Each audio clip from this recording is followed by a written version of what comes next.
Hey, you see, there's a pretty lady in front of you. Yes, pretty lady ka mo, ha? So funny. Baba mo nga yung mic mo! Ulitin ko ba yun? Huwag na! Okay, hindi na daw namin ikakat. Yun mo kung gaano ako kagaling.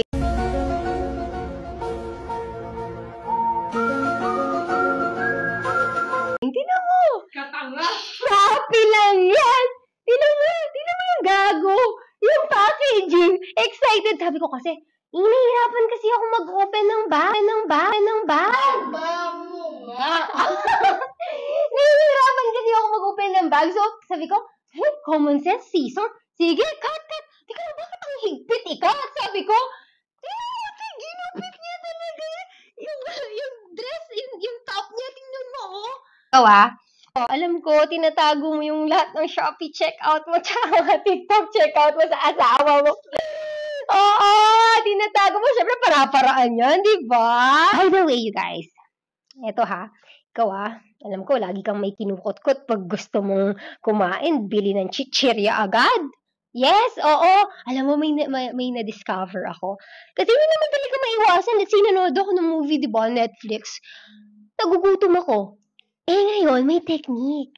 Dapat, kumain ka ng ganito. Tingnan mo, bakit mo nga dito? Ina. Okay, promotion tago natin. Hindi, sunflower seed kasi to. Kung wala kang pambili ng sunflower seed, nagtitipid ka, butong pakwan, magpunta ka sa mga lamay.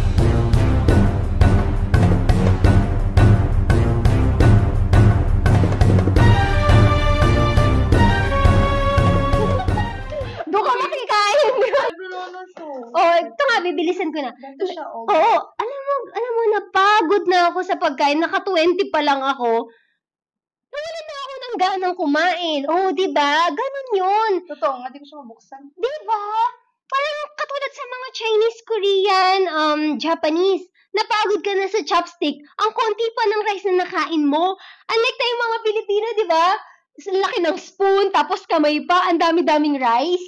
So, talaga ano mangyayari? Carbs and sugar yan, lalaki ka talaga. Diba?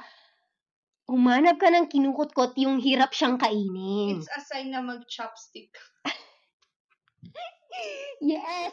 Sige, share na. Bye-bye na. Bye, guys!